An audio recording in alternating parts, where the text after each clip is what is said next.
All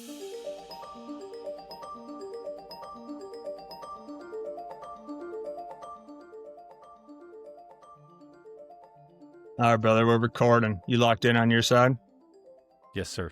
So I just, before we kind of get into some weeds, because we're getting to know each other right away and we're going to let it rip for a minute. But there's a botanical garden in Pasadena.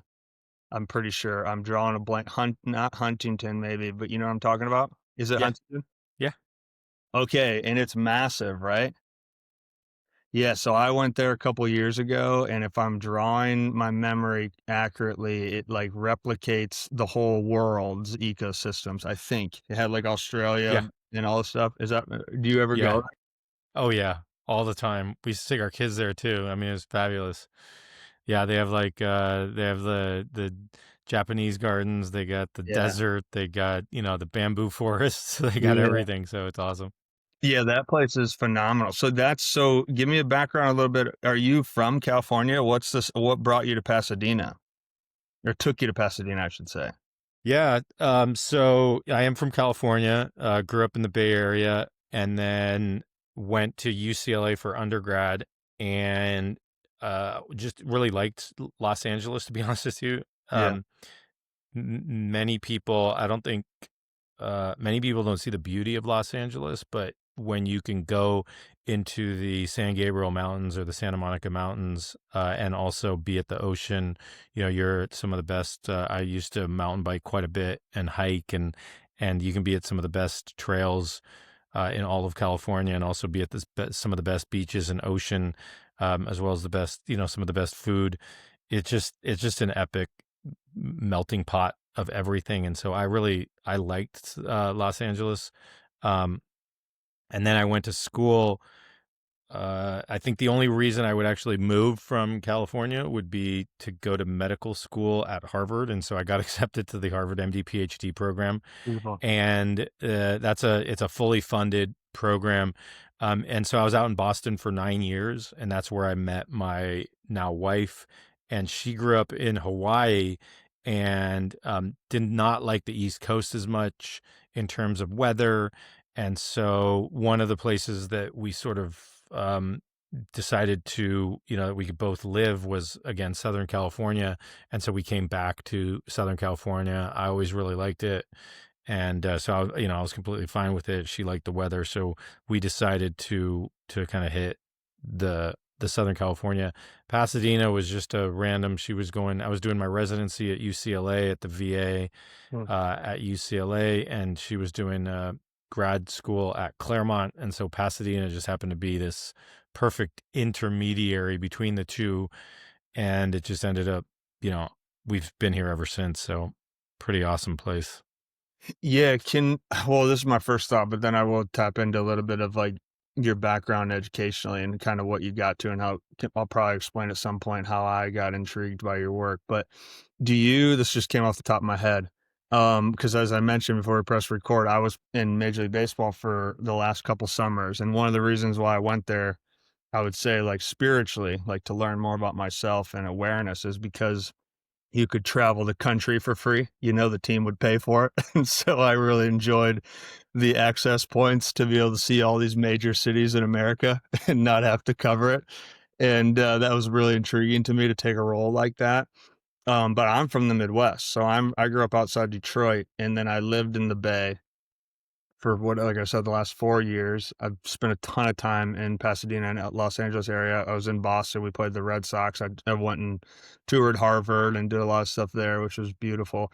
But my question to you is, and I don't want to project this as like your work, but I am going to. It's like from listening to you over the last couple of weeks, consciousness comes up a lot. Seems like energy comes up a lot. The projection that I don't want to make is that it seems I don't hear many people in the medical, and is it fair to consider medical field, like with your work, it doesn't feel like much energy conversation takes place. And that's just my perspective to it. I don't want to project and say that that's actual.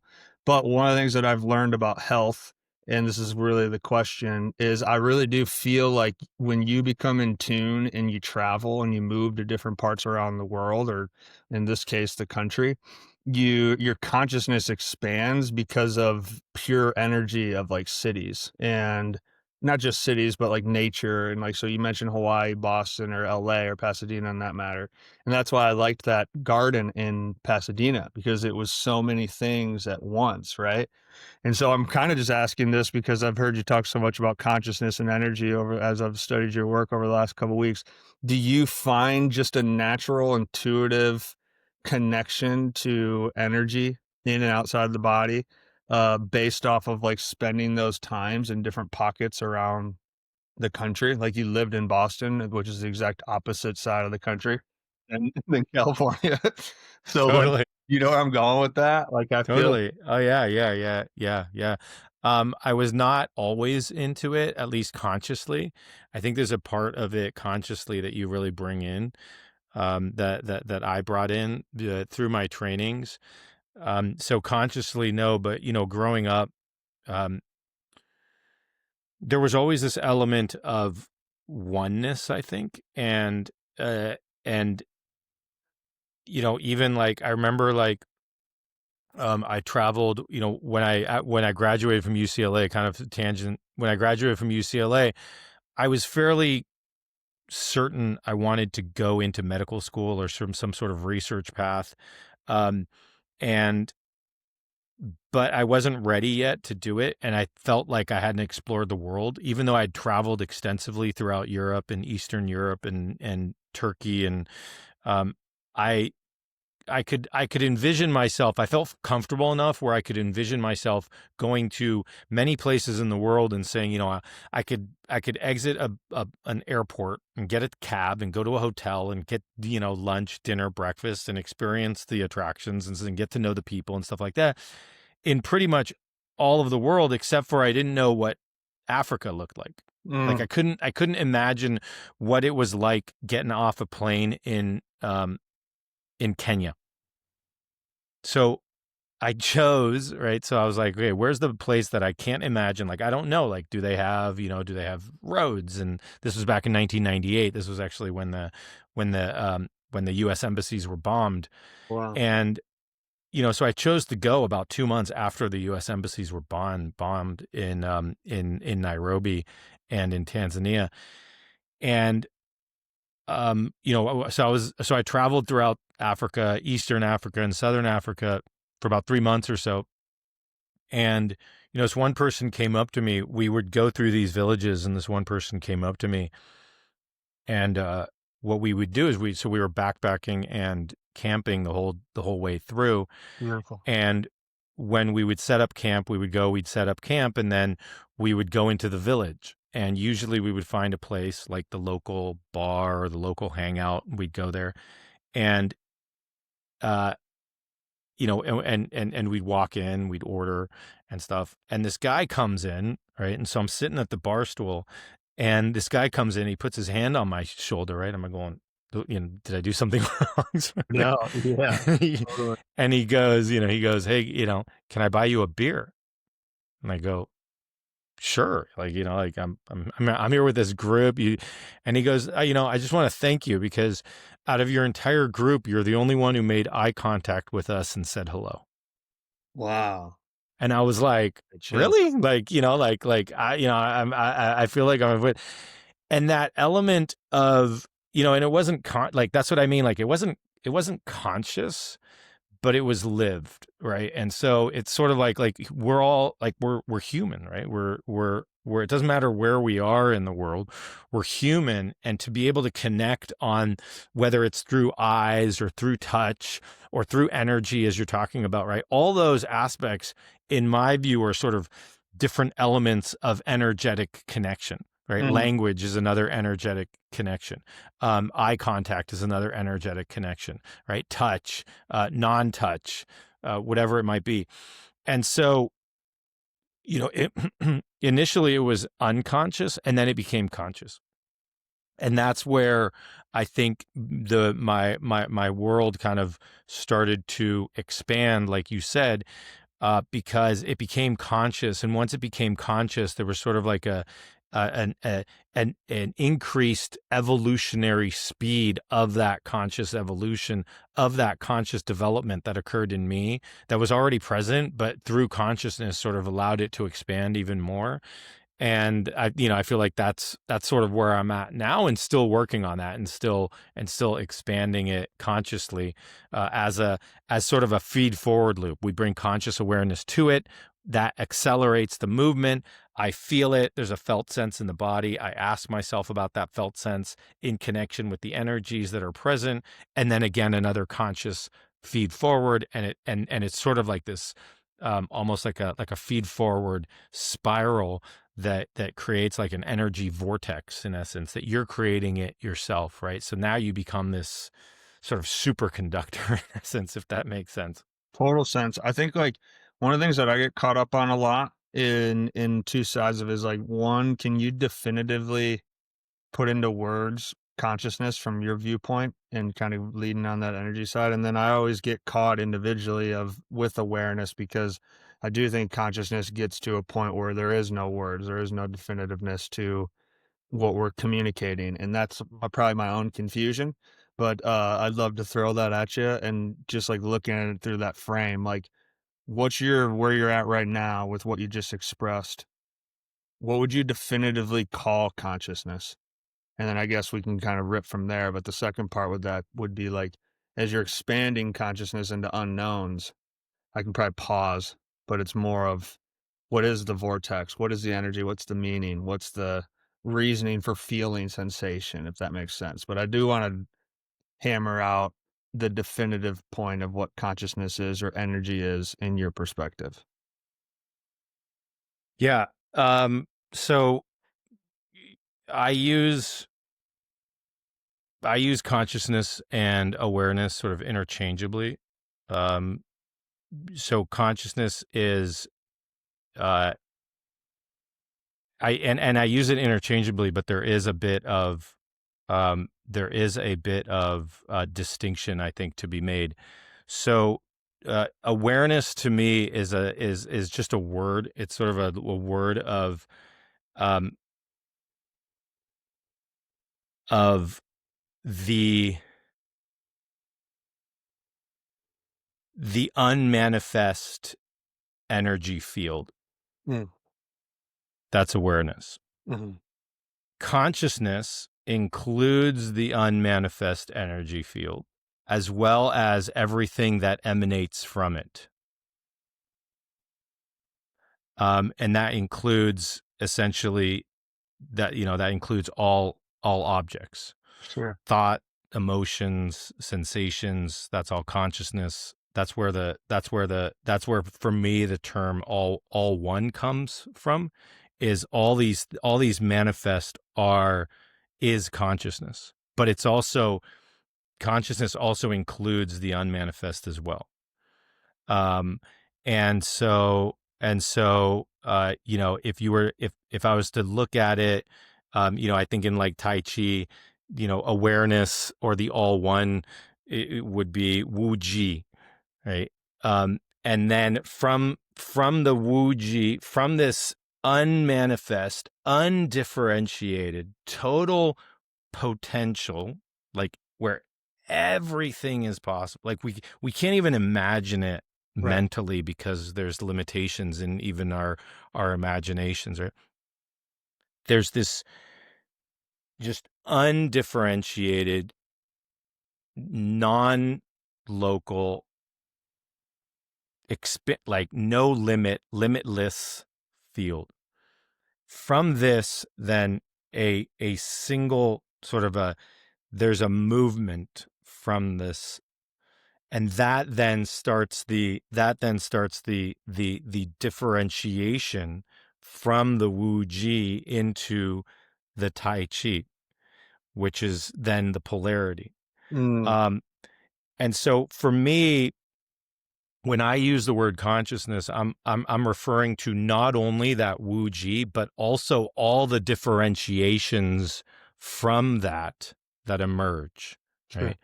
right? And some examples that you could give, for instance, on this would be, Um, if I was, what would be some, I mean, there's a number of examples that I could give, but just from a language perspective, right? If I didn't say anything and I said, okay, think of what I'm thinking about, you'd be like, well, it could be anything, right? You're right, right? Now I'm saying, okay, well, I'm thinking of a color.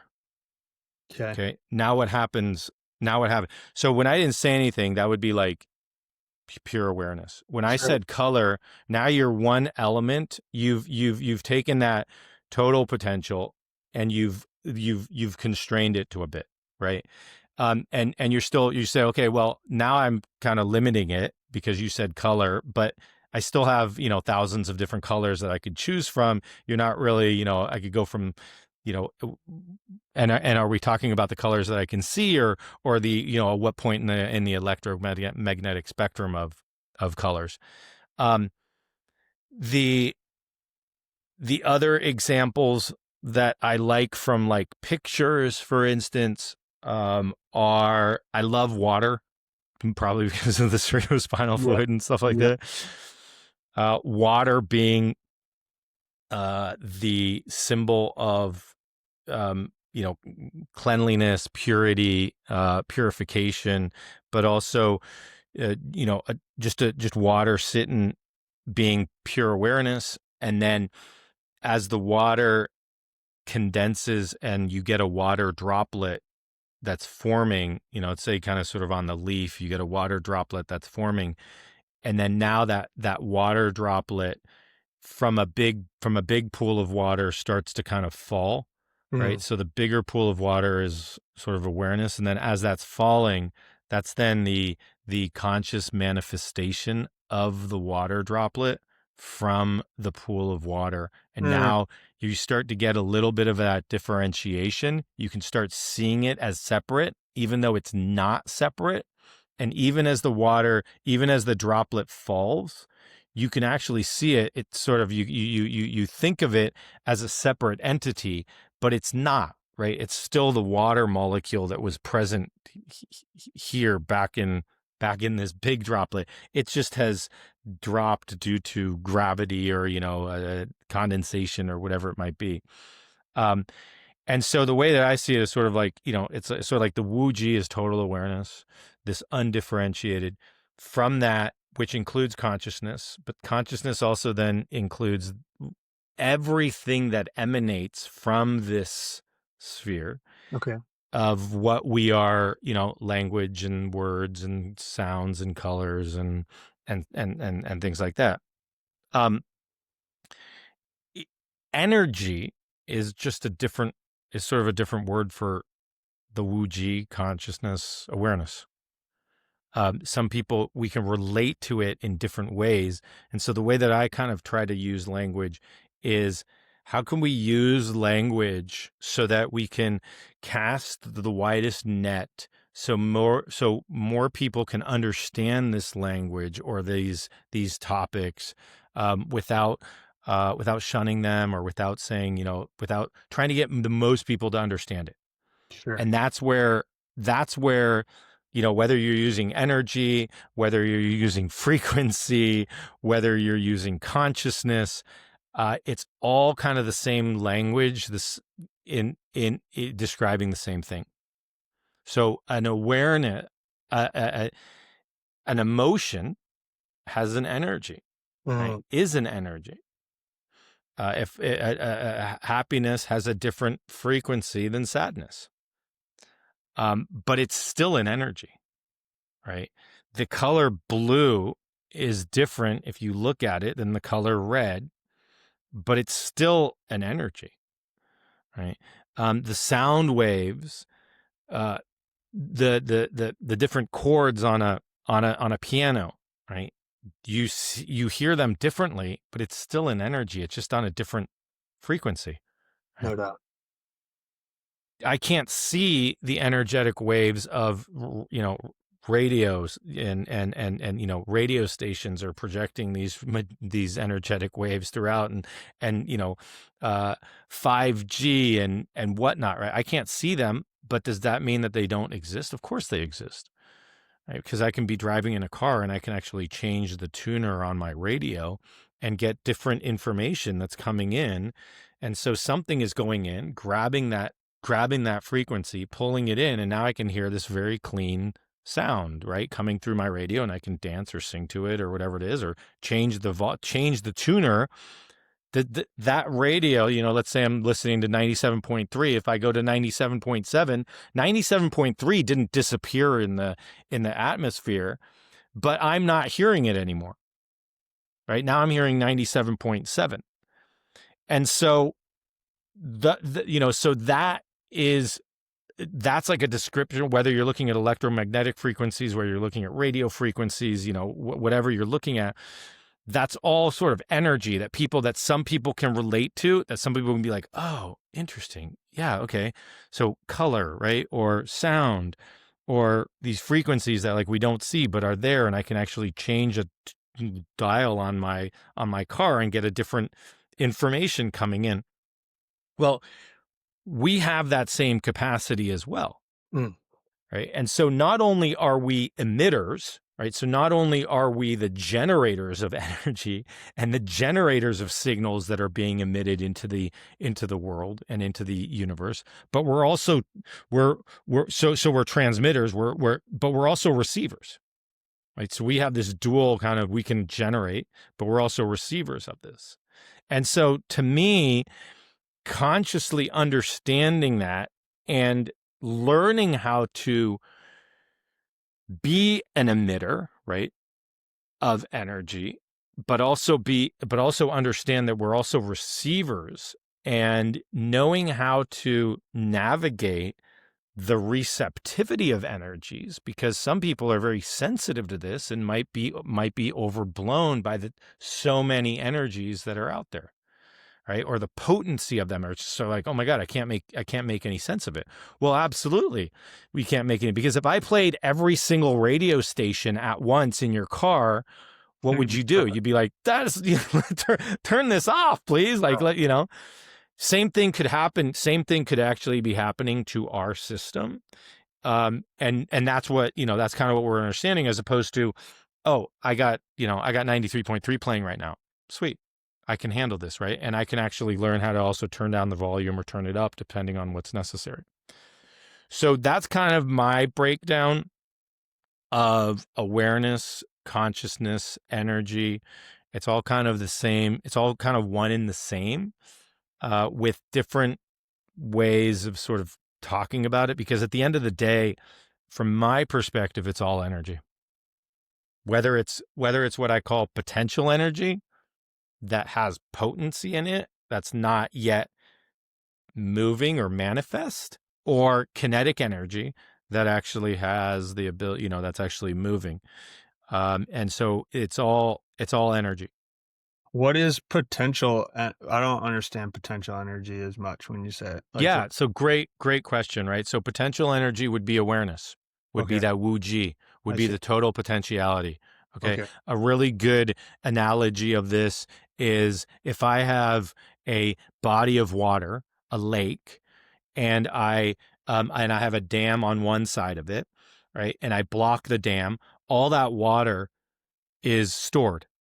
Okay. On a calm day where there's no waves, you could jump into that water and you would feel almost no movement in the water, right? You're like, wow, that water is really calm. Oh my God, look how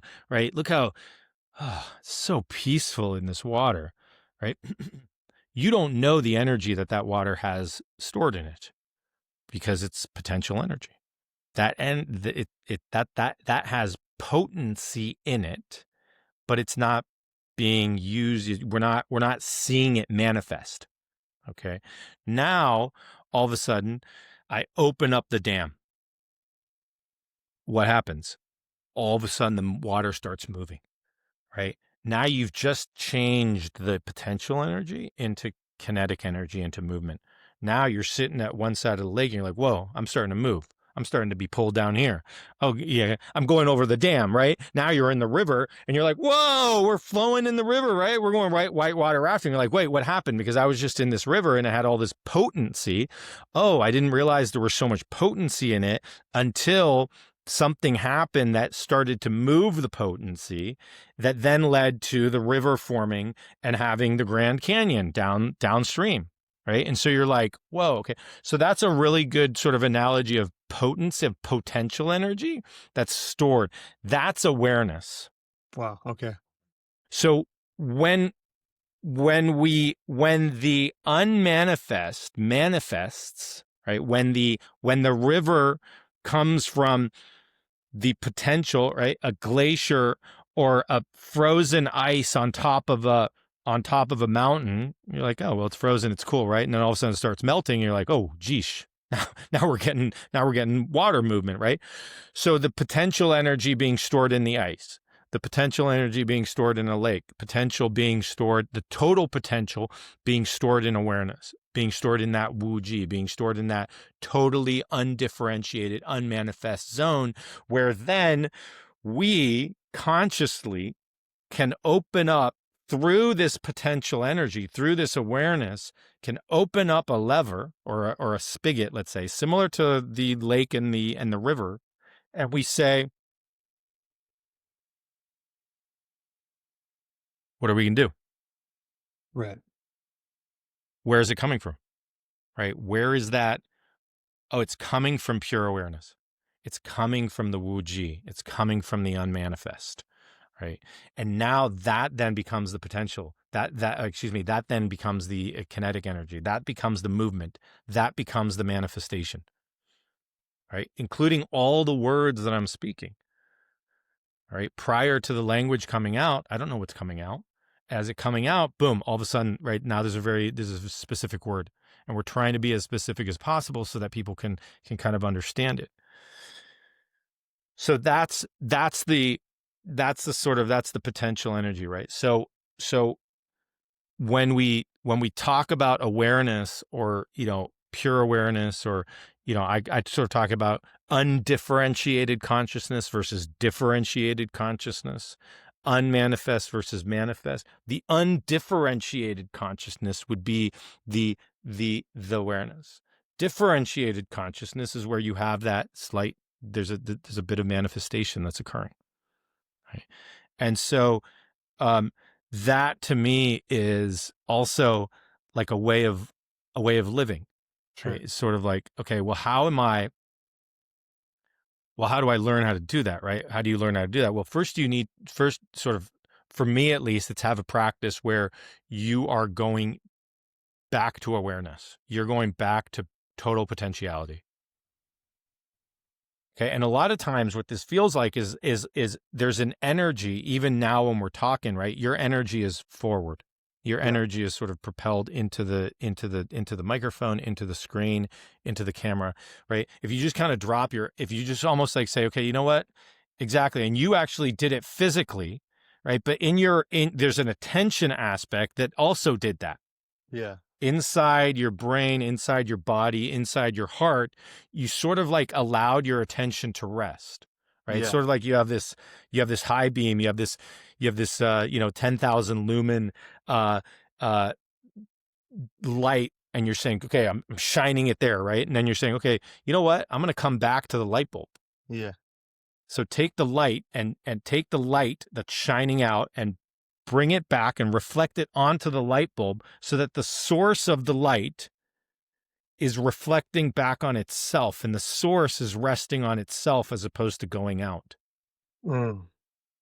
Right. So I'm bringing, so exactly what you just did physically is exactly what we also do consciously with our attention. We come back, and you sort of did it. You rested back like this, like, okay, inside your attention is going to do that. And as this beam of attention, which usually goes out and is external, comes back and starts to reside, and essentially resides back in awareness, back at its source. Mm.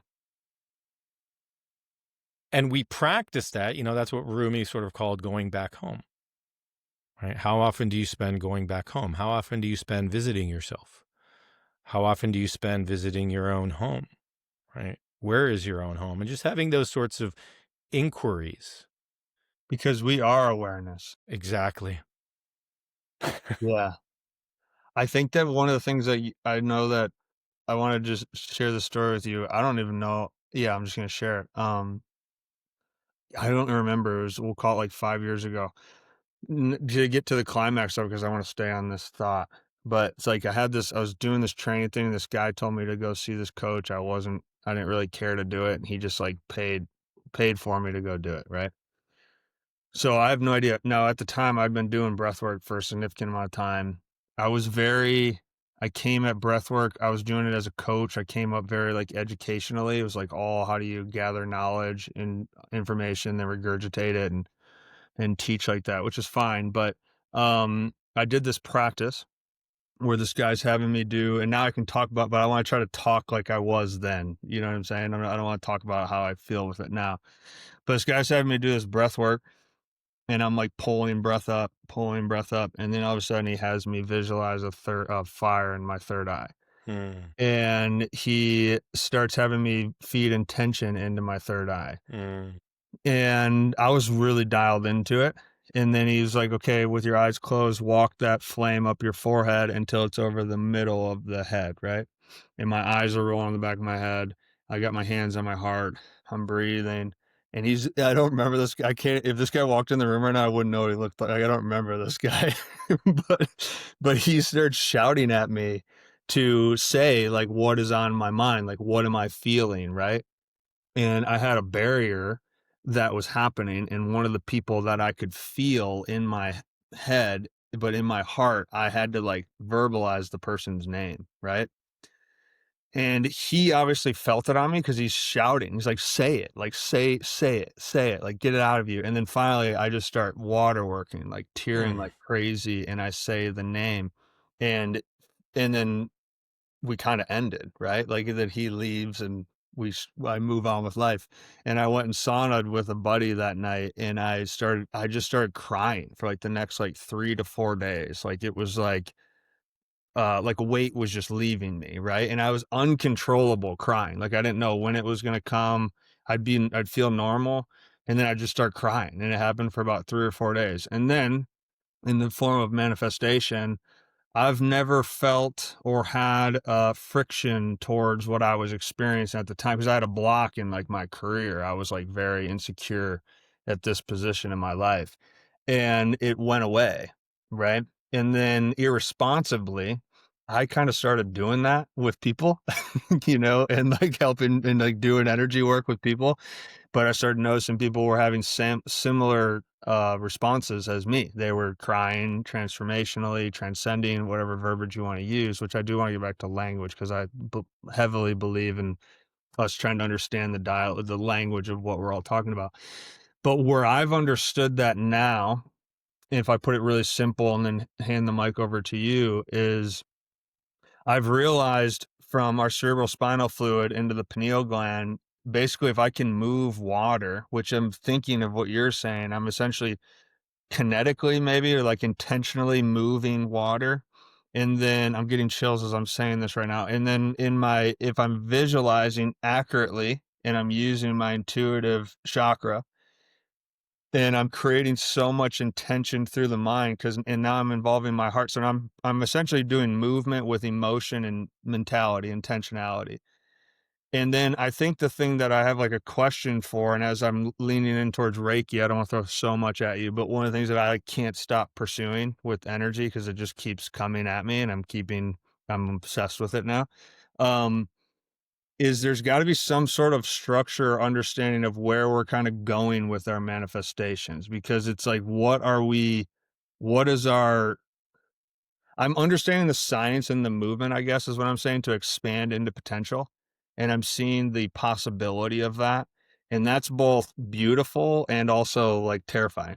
It's like it has like two sides to it because it's like there's a beautiful part to manifestation and the fact that we can do that and we have access inside to be at home and kind of like learn from our awareness and have access to that is profoundly beautiful, but then the question becomes, well, what do we do with that? Like, what does that become? Because then, like I mentioned, 4 or 5 days later, you're back in I was done crying and now I'm just like back in the world. And in that specific scenario, I had a different worldview and my worldview has been changed like since then. And so, yeah, that's a lot in there because I don't want to keep talking because I'm really loving listening to you talk. But did I give you enough info right there to kind of let you rip on what I'm saying or what I had experienced? Yeah, I mean, I think, you know, that's one of the things that I think I resonated with you from the beginning is just your authentic experience and your ability to be so honest and sincere about it. And, I think that's really beautiful. And so, I mean, I think you hit it spot on. And as you're learning all these different things, right?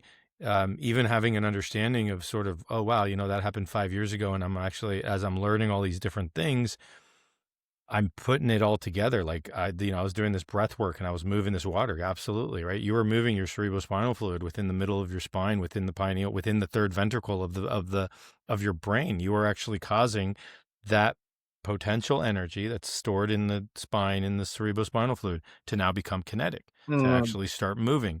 Right. With that movement, we can activate the pineal gland. So as you're breathing and bringing it into the third ventricle, right, you're actually causing movement in the third ventricle. We've seen MRI studies of deep inhales causing movement, causing a pulsation of cerebrospinal fluid into the third ventricle. So imagine taking this lake, right, and all of a sudden, hooking up some two major, power cords to it, and all of a sudden you're moving it, and in the back of this lake, in the middle of your eye, right where he said, right, put all this intention, attention, energy, right in there, you're activating your pineal gland with an intention, right? So, like what you just said, just connects all the dots that we were talking about, right? You're using your attention. Your attention is the spotlight of awareness. mm, You're directing it. How are you directing it? You are directing it consciously, right? With your intention. He was then asking you to, whether it was through whatever repetition or whatever it is, right? There's a whole bunch of adages here, right? Where attention goes, energy flows. So again, this combination of attention or, conscious awareness, energy, right? We're causing this flow of energy through our attention, right? Um, I have a thing that I've coined in terms of my own practice. I call it rip rap, right? Rip rap, repetitive intentional practice with repetitive attentional practice. mm. I love that. So what is your rip rap? What is your repetitive intentional practice using intention repetitively with a repetitive attentional practice? Where are you placing your attention? Mhm. Are you consciously controlling where you're placing your attention, where you're placing that spotlight, or are you simply allowing the world to take it over for you? Because I can guarantee you, okay, one of the biggest commodities out there is your attention. 100%. Every single company is trying to get your attention. Okay, our attention has been split, right? Whether it's you call it clickbait, whatever you want to call it, okay, that is attentional stealing. Okay, and if we don't understand how our attention is being controlled by everything, by advertisements, by media, by everything out there, then it's going to be hard. We're going to have, it's going to be challenging. And so that's where it's sort of like rip rap using intention, right? What is your intention? Because that's, again, it's another conscious movement from potential. What is your intention? And then where is your attention going? And how do you do that repetitively over and over and over and over and over again? Right. And that's a flow of energy.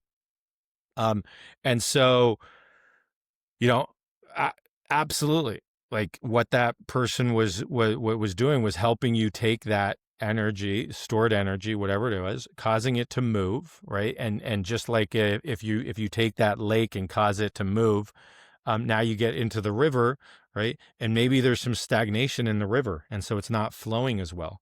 Right. Mhm. And so now you're seeing the movement. You're like, oh, I'm noticing this block, right? As you start to move it, you actually then start noticing the blocks. And so that movement is life. That movement is energy. Right. And then you notice the blocks and you're like, wow. And as the energy builds more and more and more, right? Now you're like, okay, I'm either gonna something's gotta release. Right. Yeah. I'm either gonna explode Yeah. or something's gonna That's release. Right? exactly how it felt. I remember it very clearly.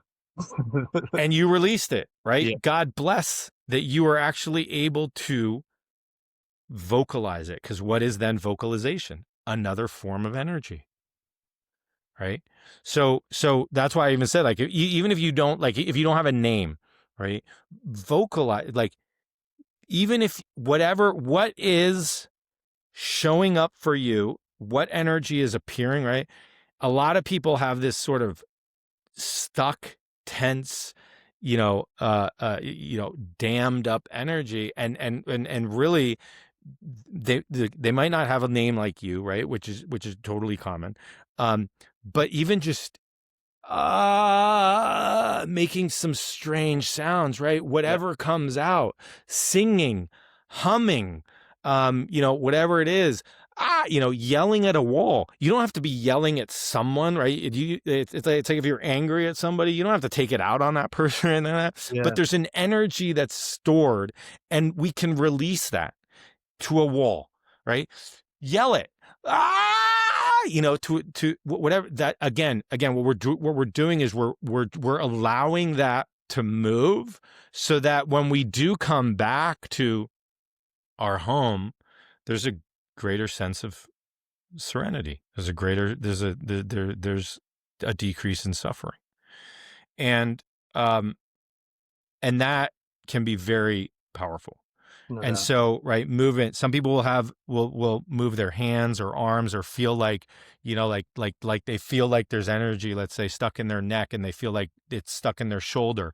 Moving that body part, causing a little bit of vibration in that body part.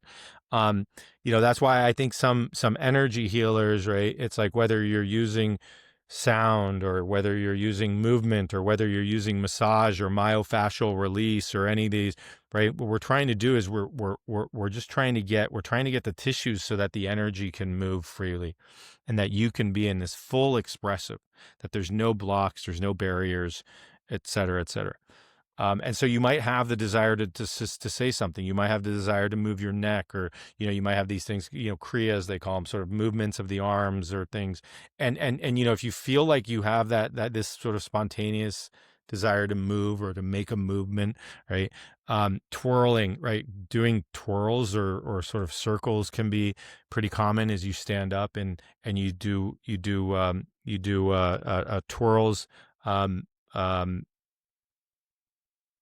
and you can see, you trace this back to belly dancing. You can trace it Yeah. back to whirling dervishes. You can trace this back to a lot of other practices that have come of, like, of showing an energetic movement of the body. I encourage people, obviously, if it's like violent movements, and maybe try to be safe about it, right? Of Yeah. course, but it's sort of like like an energetic arising that occurs. Um, and then you mentioned one other thing, but I Well, I have blanked. another question if I can ask another one. I don't know if I remember that one, but my thing that comes to my mind is I totally am under the philosophical worldview of all one connectedness. We're all together. It's all one collective consciousness in that sense. But one of the things that I've thought about recently, and this is just like theory, but in the last couple of years, obviously in the last decade or so, but really heavily in the last couple of years with social media and like the expansion of wanting our attention. Um, do you feel like, I guess it's two sides. Like I've thought about it in the sense of hypothesis wise, we're connective, like, we're now globally interconnected. And so what do you think that that's doing to consciousness? Like, what do you think that we're experiencing right now in real time with energy? Because I totally agree with you. And I've actually seen performers, I've been trying to land this in more of a practical way, but like I've watched professional athletes for the last decade perform really poorly in different cities in comparison to other cities, and you've seen some people play really well on, like, a team, or they're really bad on a team, and you just, like, know intuitively that person needs to get traded, or they do need to get released because they're good enough, they're gonna get picked up somewhere else, but you just know they energetically have to go somewhere else, right? And I think what I'm learning is, like, I don't think that that's, like, such subjective language. Like, I do think that that's objective and to a degree, and that's where Reiki has largely made a ton of sense to me in the last, like, year or 2. Sound bowls has made tons of sense to me in that too, but, I'm curious, how do I wrap this question, this thought up into, like, small frame of one person, and I'm talking about moving to cities or playing in different or performing in different places, totally. But then also the fact that I largely view like the digital world now as like another dimension that we now play in. So now we kind of have this digital dimension, this 3D dimension. And so our energy is getting expanded beyond anything we've ever experienced as a species. So it's like, what does that mean for the water? What does that mean for the potential water? What does that mean for the kinetic water?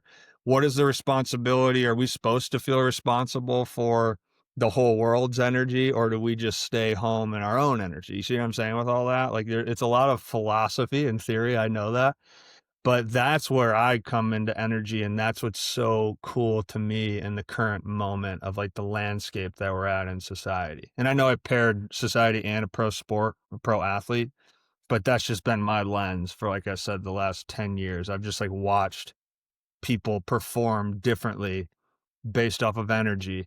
And if you think of all stadiums and cities, energy is different, like decimal points, air pollution, day, night, all that stuff. It's always moving the energy differently.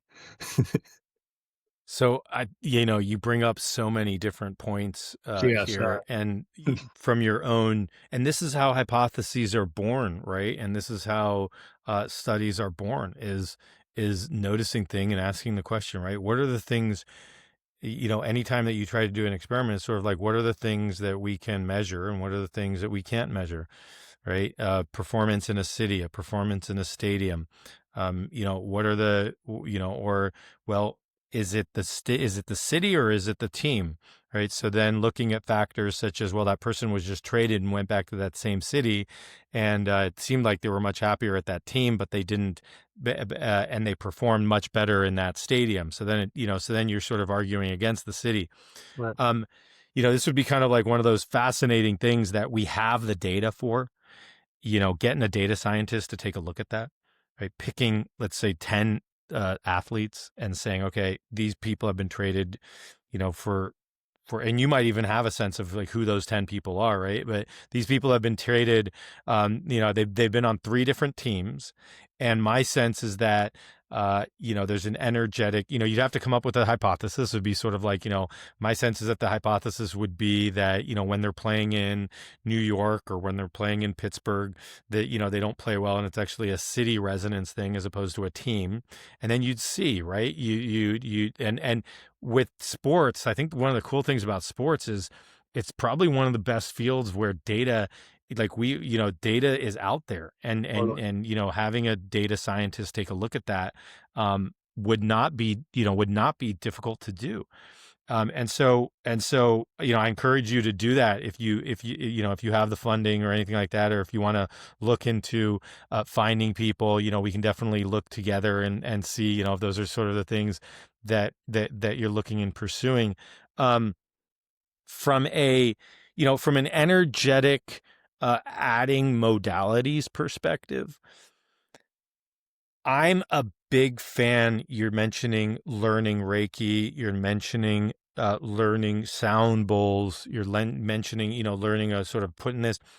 I'm a big fan of expanding the modalities that you have to offer to people, because you never know that when you're working with a person, what modality they're going to resonate with, because they're an energetic being. And so if you come with a toolbox, right? If you show up to my house and I say, "Hey, I got some issues with my house. I don't really know what's going on."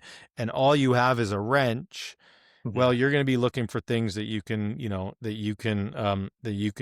tighten and loosen, essentially, with your wrench, right? But if you have an entire toolbox, and you have your truck as well, and you have 1,000 tools in there, and you could fix anything, that's essentially what you're doing, is you're adding those modalities, you're adding those layers, you're adding those tools. We had a very profound teacher in Santa Fe. He had, I believe it was like 4 pages of modalities that he would offer. Wow. And this was when I was learning about all this stuff, right? And so what Yeah. he did, if you got a session with him, for instance, he would take out his page, and he'd be in front of you, and he'd read all the modalities, and he'd see, what does the energy field feel like Mm. when he actually names the modalities. And this is a bit in, like, I don't know if you've ever practiced, kinesiology or anything like that, or muscle testing, Mhm. but essentially you're checking the energy of the field to see, is what would this person react with this certain modality. And he'd go down every single modality for every single patient, and Yeah. find, and if something happened in the field, he'd go, well, let's try this one, right?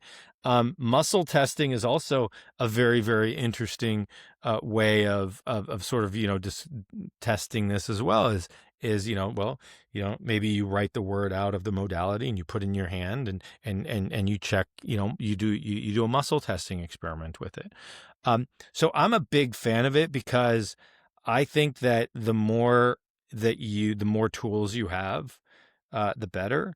But also, every training you get gives you a different language. So if you can kind of put it all together and Yeah. hold it all, you're going to get a different language that you're going to speak about with Reiki, or you're going to get a different language that you're going to speak about with your breath work people, or with Mhm. sound bowls, right? Yeah. Which is, again, coming back to energy, Yeah. right? So what, to me, what's the common sort of underliner is energy. And so that's right, but that's what you're offering. So then, to understand that is what you're offering, is the kinetic. That's the manifest. There's Mm. already a bit of manifestation, right? And I think this also comes back to your other question of, there's all these things like, how do I choose? What do I do? Um,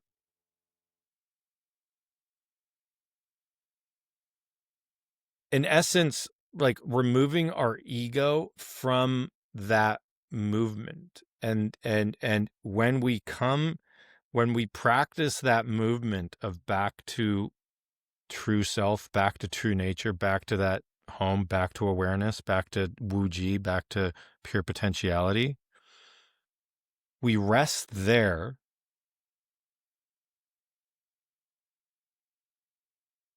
and just notice what arises, right? Without ego. Mhm. And that might help answer some of your questions, but you're removing yourself, like your ego self, from the analysis of your answer, Yeah. or of the question, in a way.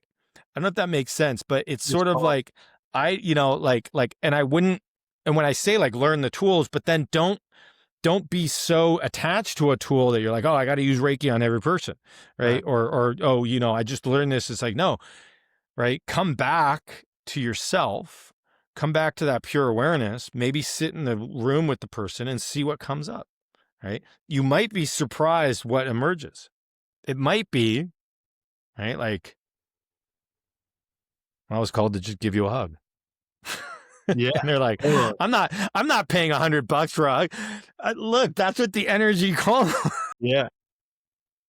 Well, I think that's what brings me back full circle to what I asked you in the beginning about definitiveness, because I totally I wrote a book last year and I titled it Without Words. And it's fascinating because as I wrote the book, I didn't realize, like, while I was writing it, the whole time I was egotistically thinking I was writing it for people to read and, think I was a good writer. And then about a year after I published it, I realized, like, man, I should probably rewrite that, like, because I think totally different. But writing the book itself is what brought me to a deeper awareness. So it was kind of like probably only written for me, you know? And, but what I understood, what I wrote in the book is I called it material suffering and spiritual suffering. And the aspect of material suffering, I start the book by saying, who am I? I called that's the most profound question you can have as a human in consciousness. And I say that there's two types of people. One definitively answers that, and the other person contemplates. And that's like supposed to be the rest of the book. Like, why do we definitively answer something? Why do we contemplate something? And I think, like, when I'm listening to you speak, I love that you use the language ego to awareness, because that's the hard part that happened has happened as a teacher and a coach for my whole career professionally, is because if it is a hug, you're really just trying to help people come back home, which is like, there comes to a point where the only way that this can end in, like, material progress, in my understanding of it, has to be wrapped in ego, because I can't even tell you what home, it's just to notice home. Like Ram Dass, you use Rumi, Ram Dass, I love his quote, we're all just walking each other home. And so maybe walking home is hugging somebody, which becomes really fascinating because commercially we just, like, don't accept that as a transaction of money and progress. Like, we just, for whatever reason, the ego does not accept that. But awareness, like, is that. And that's the paradox, I think, about, I guess, I'm only going to speak for myself, but as a coach, that's been a deep paradox for me over the last couple of years. And I totally agree with you of energy. And I think that that's ultimately what we're trying to do. I had a mentor tell me years ago when we were playing sound balls, and he said, "You're never the energy of the ball. So if you think that you're the person providing this Mm. profound experience for them, then you've attached ego to the ball, and you're simply playing a ball. And the ball is you're the medium, you know what I mean? The medium is for them and the energy, and you're not involved with that at all. And if you feel like you are, then you've attached ego to the experience." And long story short on that, the first time I ever did Reiki on somebody, the guy had back pain, and I irresponsibly did it, Reiki on him, and I took all the back pain and Ooh. spent the evening, A, terrified, but B, in a ton of pain. And fortunately, I had some friends who kind of helped me teach how to give that back, and it was a good thing. It was a good friend of mine, and it was just an irresponsible decision on both parties, but I'll take the most responsibility. And I think of that as the same way, because the first time I ever did energy work on somebody, I egotistically just wanted them to, I saw and felt the pain. And it was like, I just wanted to remove that from them. And then I inevitably took all of that and just held on to it from them. And fortunately, I had a great teacher friend who said, that's not your pain. That's not for you. And so I think learning a lot about that, it goes back to when you talk about attention, because I think about that all the time now too, when I mention considering it like another digital dimension that we live in with consciousness and understanding energy. That's why I always ask myself that question regularly. Like, should I be giving attention to things? I don't have the headspace to have attention about California and overseas and this thing going on. And, I don't have the capacity. And so if I just Yet. keep handing it away, Yet. yeah, yeah, yeah, yeah. So, yeah, that was a long side of it. But what are your thoughts? Um, I mean, I love your perspective. I love your view. So, uh, I think that whenever we're using attention, so awareness is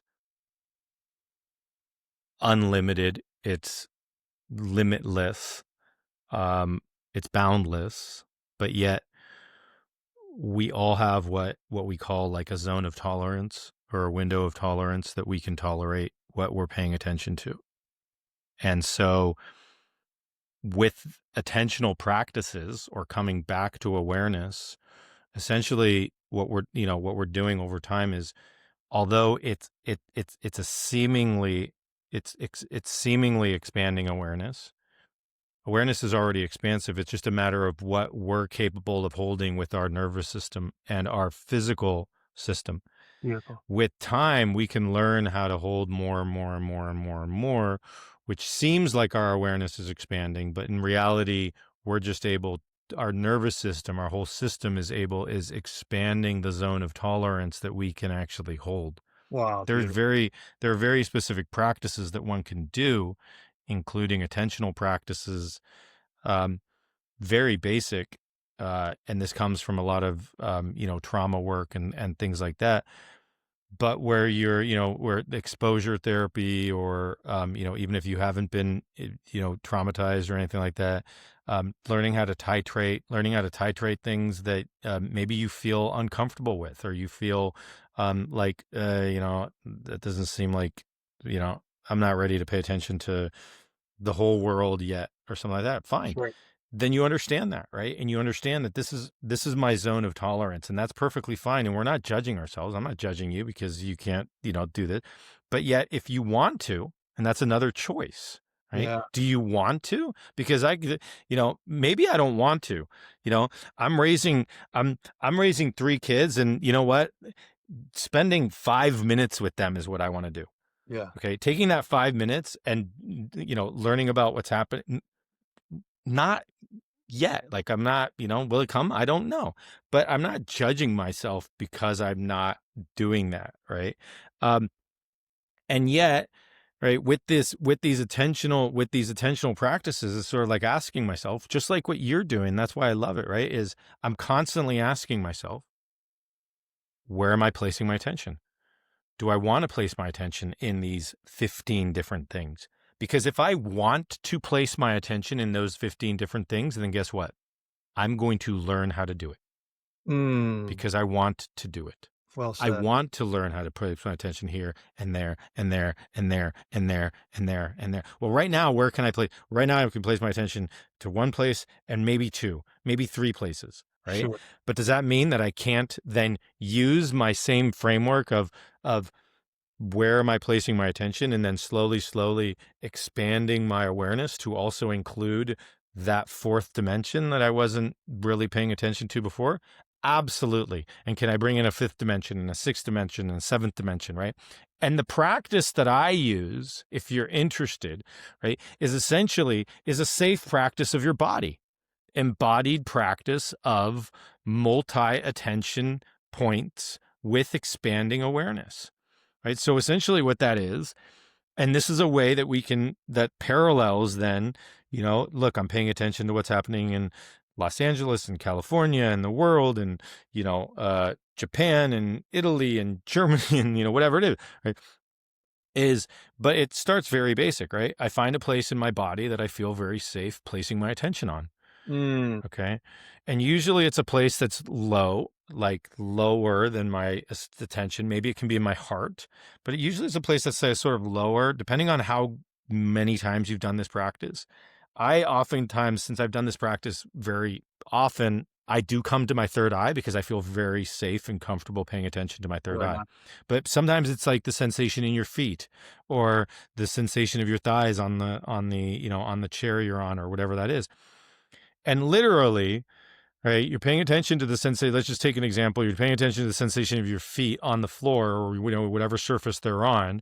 And you can pick your left foot, right? You can be very specific about it. Like, right. And then, right, put your hand on the armrest and say, okay, I'm going to pay attention to the sensation of my hand on the armrest. And now you might seem like you're ping ponging, right? You might seem like you're going, okay, well, my foot is gone now, right? Right. And now I can say, okay, pay attention to your foot, right? Now pay attention to the left pinky toe of your left foot. Mm. Right? Now, did you notice your left pinky toe almost like come alive a little bit? Oh, there it is. Right? Was it gone before? No, it wasn't gone, but it wasn't, we weren't paying attention to it. Right. And so therefore it wasn't in our awareness. Now you just brought it into our awareness. Now bring your attention to your foot. Is your left pinky toe in there? Not as much. Not as much. No. Okay. Now you can continue doing that, right? Left foot, left pinky toe, whole foot. Yeah, and I can make it come together. I can feel it all. Right? Left foot, left pinky toe, whole foot. Now, left hand or right hand.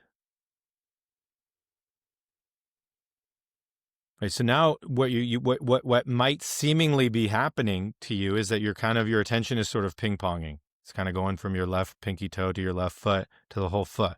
But you just integrated your left pinky toe into your foot. You can bring in your big toe, depending on how detailed you want to be. If you have a place in your body that you feel really safe, I recommend just staying with that place, but being very specific in that. Bringing in another body part if you want. And then what happens is as we go back and forth with our attention, sort of like you're going back and forth, it's sort of like A, ping-ponging to B, ping-ponging to A, ping-ponging to B. What happens is then you say, okay, now can I hold both? And there's this almost like there's this energetic coalescing that emerges. And then it's like, oh, there it is. Yeah. And you're resting in both. And you're like, oh, foot and hand. Interesting. Okay. And the practice that I recommend in terms of like learning how to do this sort of multi-dimensional attention with then expanding awareness. It's a seemingly expansion of awareness. It's not an absolute expansion of awareness because awareness is already expanded. Is then you bring in your whole body.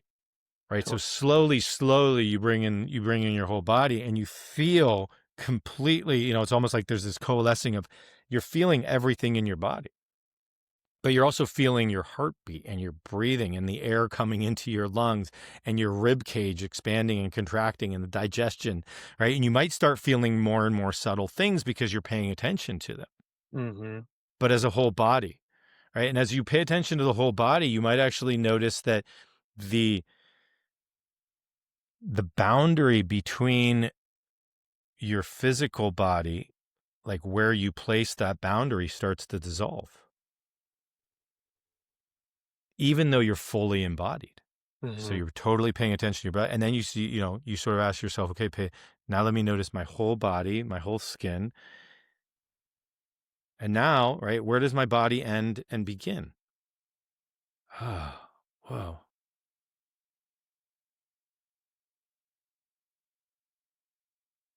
Right. And I'm sitting in this sort of energetic field of more dense physical body, but a more and more subtle ethereal body that's expanding out of it. And then you're sort of asking yourself, where does the body begin and end? And it's an inquiry, right? Kind of like what you were saying, like a constant exploration. It's an inquiry. Where do I notice it? How far out does it go? And that in and of itself, now you're all of a sudden, right? So that's another practice and now, right, then you do the same practice with, for instance, okay, I'm going to pay attention to my kids and this and this and this and that. Do I want to? Right. But that's the first question you ask is, Right. do I want to? Yeah. Oh, I don't know. That was kind of like, but there are ways of doing that practice that I do recommend if you want to. If you don't, then don't. Right. But again, know that is your attention coming from awareness. That again is differentiated consciousness, right? So you're taking all this, you're taking all these things, and from this hub, there's all these spokes, like a wheel, like a tire that go around, right? You can choose how many spokes are going out to the periphery of the tire, or you can sit in that hub. Right. So I'm sitting in the hub and I got 1,000 spokes around. Great. Is that cool? Or do you want to pull one of the spokes out? Do you want to add another spoke? Right? Can I pay attention to all spokes? Now now the tire circulates, but where am I sitting? I'm sitting in the hub. Can I travel down one of the one of the spikes? Absolutely. Totally. Right? Can I Yeah. now be, you know, on top of the circle cruising around? Yeah, because I'm on that joyride, Yeah. right? But I'm choosing to be on that joyride. I want to. Right. Exactly. And then now I come back and I say, you know what? I'm going to come back to the hub. And what does it feel like in the hub? Oh, I'm just I'm perfectly centered. I'm home. And everything is spinning, but yet I'm home. Right. That And I feels can like choose what like little layer to go into. the human expression. It's That's almost it. like I get to express myself out here. Exactly. Exactly. So why not, right? If we have this limited time in this body, right? Why not have fun with it? Enjoy Yeah. it, right? Like enjoy it and enjoy that as much as you can, right? With the limited time we have. Go out and taste your favorite foods, smell your favorite, give the person that hug, right? Listen to that music, look at the plant, touch the flower, feel the, right? All these sensory perceptions, right? Laugh with your kids, you know, they don't win a soccer game. Who cares? Right? Right. And like all these things that we put so much sort of energy into, right? And hold it sort of like, right? Go have fun, right? Enjoy. There's a certain laughter, like, like, Yeah. hey, this happened. Okay, laugh like in the like a bit of joy, and that's why I think when you hear some of the mystics, right, when they talk like, well, what does it feel like? There's this sense of joy. There's this sense of percolating joy, Mm. happiness, pure contentment, love. People have described it as, right? That's then what emerges is this sort of like, oh yeah, well, I could go down that spike and be on that wheel that's turning at 1,000 miles an hour, and that could be Right. fun. But then you know what? I'm gonna come back here, right? I can do. And so uh and that quality that emerges when we have that realization is, there's a sense of bliss. Mm. There's a sense of unity. You mentioned the oneness, right? There's a sense of love. There's a sense of selflessness. There's a sense of um, luminosity. There's this quality that emerges, and it's not ego. No, It's it can't not be. ego. And you're sitting in that hub. You're sitting in that pure awareness, and this just spontaneously emerges. I'm not holding on to it. I'm not attached to it in any way.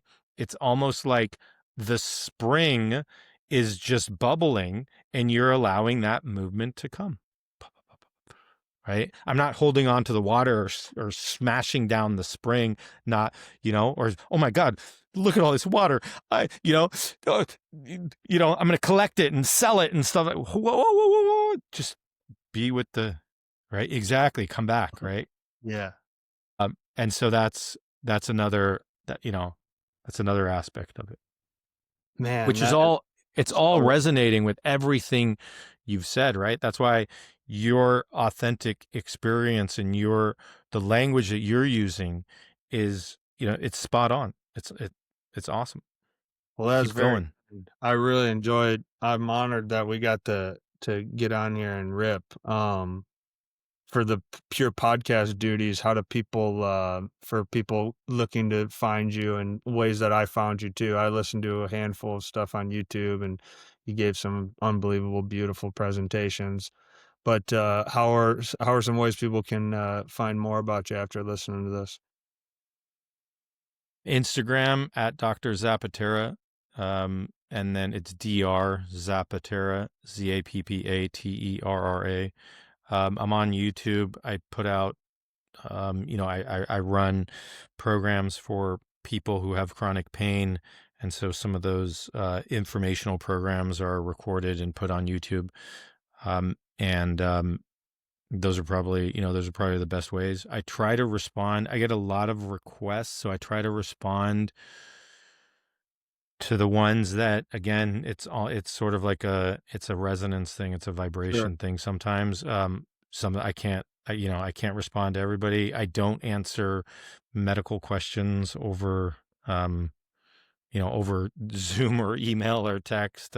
Some people send me, some, uh, if it makes sense to do it, but I don't give medical advice over state lines, et cetera, et cetera. That's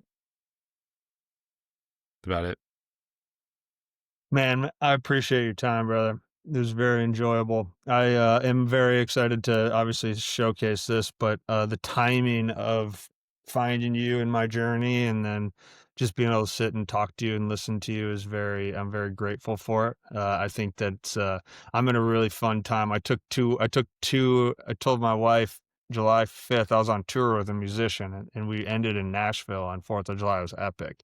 And I told her, I was like, "You know what? I'm gonna just stop for the next 3 months and just sort of study and just Wow. kind of feel," and she accepted it. So, that's the beauty of having a great wife. So kudos to Chelsea. But, I've taken a lot of time to experience the wheel, let's put it that way, and I've always done that, but I've really started to hone in on that, and I did it intentionally. So as I say this to you and, like, again, I've used the word projection a few times on you. I'm not trying to project what you mean to me, and put you on that pedestal of that for that, but, you mean a lot to me without probably knowing that at all 'cause, your work just lined up, like, perfectly with stuff that I was seeking, and a lot of things that you say really, connect a lot of dots and put pieces on the puzzle together for me, so I really appreciate your work and what it's doing to my life and impacting me personally, and I know we've only been able to chop it up for today, but you've helped me before this, meeting even existed, so thank you very much.